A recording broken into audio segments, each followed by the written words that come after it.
त्याला कृषी उत्पन्न बाजार समिती जुन्नर, त्यासोबत अजितभाऊ गुले आहेत, सुधीर महाराज आहेत, ताजमी साहेब आहेत, ईश्वर शेठ आहे. आम्ही सर्वजण इथं सूरज भाऊंनी जो काय इथं उपोषणाला बसलेले आहे त्याचा पाठिंबा देण्यासाठी आम्ही इथं सर्वजण आलेलो आहोत. खरं तर ही वेळ का आली हे सुद्धा सर्वात आधी समजून घ्यायला पाहिजे.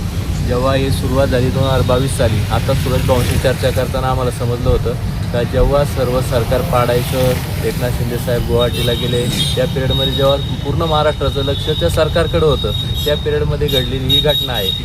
आज समजा इथे ईश्वर भाऊ आहेत, त्यांना जर बाहेर गावी गेलं तर तुम्ही कुठल्या गावचे विचारता, तेव्हा ते सांगतात आम्ही पुणे जिल्ह्याचे आहेत, आम्ही जुन्नरचे आहेत, नंतर ते म्हणतात आम्ही आंबेगावांचे आहेत. पण जर एकदा ह्या अदानी इथं घुसला आणि त्याने जर गावाच्या गावं जर ॲक्वायर करायला लागली, उद्या आपल्याला सांगायला लागेल आम्ही अदानीच्या गावचे आहेत. म्हणजे ही फक्त घटना साधी नाही आहे, अजूनही समजून घ्या, साधी घटना नाही आहे. उद्या हे आपलं अस्तित्व पुसण्याचं काम चाललेलं आहे याच्यात शिवजन्मभूमीमध्ये.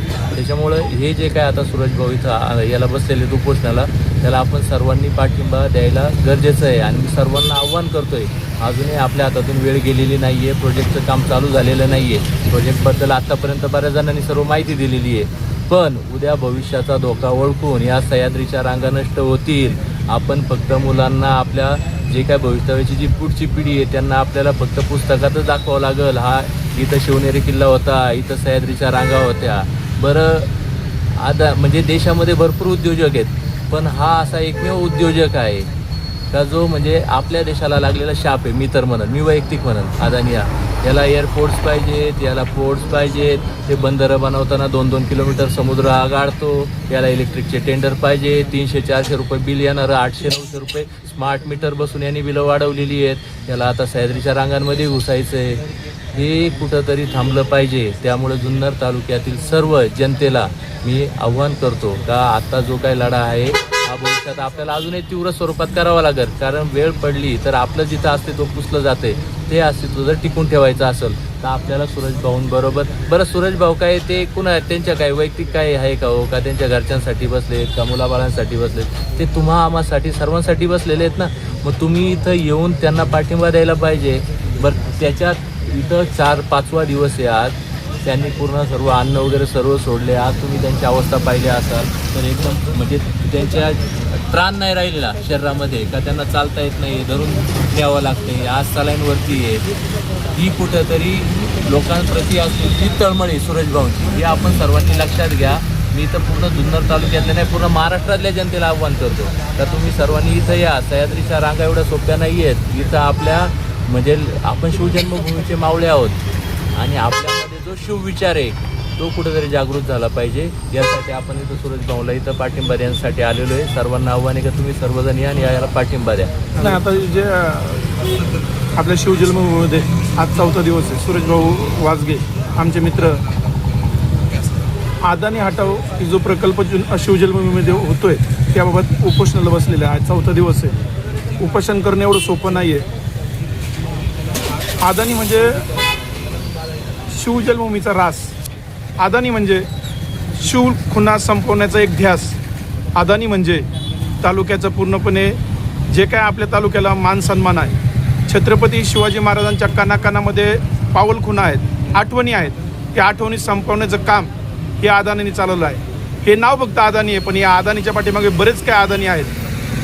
हे जे षड्यंत्र रचलं जुन्नर तालुक्यावर हे लवकरात लवकर संपुष्ट झालं पाहिजे. आणि माझी ही शिवजन्मभूमी आहे, ही वाचवण्यासाठी जुन्नर तालुक्यातले सर्व तरुण पिढी असेल सर्वजण सुरेश भाऊ वाजगे बरोबर आहेत.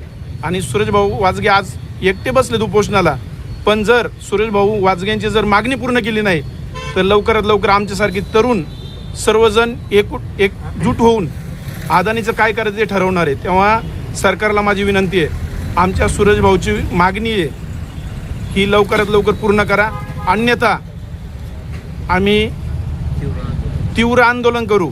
आणि सुरेश भाऊ आपल्याला हटायचं नाही, काही झालं तरी हटायचं नाही. आणि आम्ही छत्रपती शिवाजी महाराजांचे मावळे आहेत. आम्हाला हे मावळपट्ट्यात होतं आहे, हे पूर्वपट्ट्यावर होतं हे नाही, माझ्या शिवजन्मभूमीमध्ये होतं आहे. आणि माझ्या शिवजन्मभूमीचं माझ्या शिवरायांच्या जर आठवणी कोण लोप पावत असेल तर त्याला आम्ही सोडणार नाही.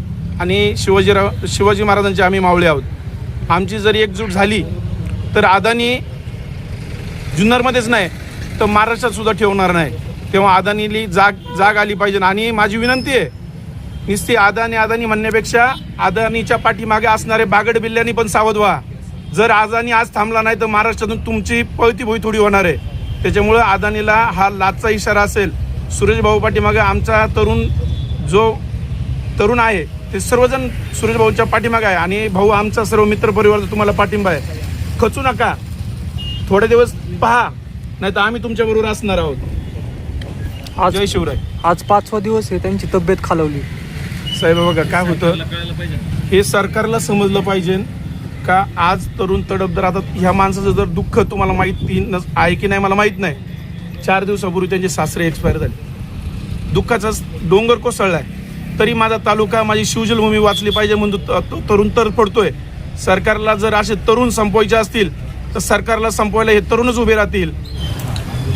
आज या ठिकाणी आपल्या तालुक्याचे युवा नेते युवा सहकारी सुरेश भाऊ वासगे हे गेल्या 5 दिवसापासून या ठिकाणी आमरण उपोषणाला बसले आहे. आपल्याला सर्वांना ज्ञात आहे या सह्याद्रीच्या पर्वतरांगांमध्ये जो हा अदानीचा प्रकल्प उभा राहतो आहे त्याची माहिती आपल्याला सर्वांना ज्ञातच आहे. परंतु सुरेश भाऊ मगाशी बोलता बोलले, ज्यावेळेस एकनाथ शिंदे साहेब गुवाहाटीला गेले 40 आमदार घेऊन, त्याच वेळेस या प्रकल्पाची डिलिंग झाली. तारखेचा गट आहे म्हणजे पूर्ण महाराष्ट्र तिकडं फोकस डायव्हर्ट करत असताना यांनी या प्रकल्पाची डिलिंग केली आहे. आता अदानी हे सर्व करत असताना ठीक आहे, तुम्ही उद्योजक येत आहे, परंतु आमची शिवजन्मभूमी ऐतिहासिक वारसा म्हणून या पूर्ण राज्याला नाही तर देशाला माहिती आहे. ज्या अखंड महाराष्ट्राचे नाही तर अखंड देशभराचे किंवा जगाचे आराध्य दैवत छत्रपती शिवाजी महाराजांचा पावन जन्मभूमी जुन्नर आहे. आणि या जुन्नरचा ऐतिहासिक वारसा जर बघितला तुम्ही किंवा पर्यटन जर बघितले, दाऱ्याघाट आज हा असा आहे तर तुम्ही दाऱ्याघाटाला जी लोक येतात किंवा नाणेघाटात तुम्ही बघा, म्हणजे असा निसर्ग कुठंच नाही. आणि तुम्ही जर आजही दाऱ्याघाटात गेले तर तिथले जे रांजण खळगे असतील, जुना तुमचा मार्ग असेल, जे पायवाट होती जी 2 जिल्ह्यांना किंवा मेन मार्ग होता, आज तिथला निसर्ग प्रत्येक एक ना एक गोष्ट सांगून जाते. मला एवढंच सांगायचं आहे की आमची शिवजन्मभूमी आहे, त्रास होऊन देऊ नका. तुम्ही सह्याद्रीच्या पर्वतरांगांमध्ये तिथून मागच्या काळात कडीक्रेशरला तिथं बंदी आणली, परत पैसे घेऊन चालू केले, किंवा तुम्ही रेल्वेला बंदी आणता, तुम्ही रेल्वेचे मार्ग डायव्हर्ट करता. आमच्या तालुक्याला MIDC नाही, मोठी MIDCला परवानगी मिळाली.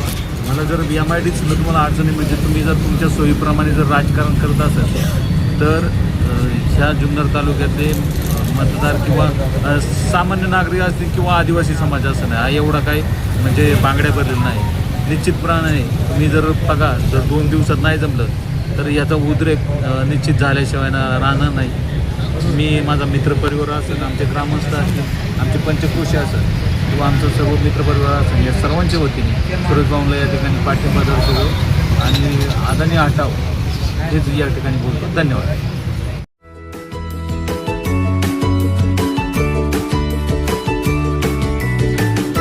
बातम्या शेतीच्या, बातम्या मातीच्या, बातम्या अन्यायाच्या, गुन्हेगारीच्या,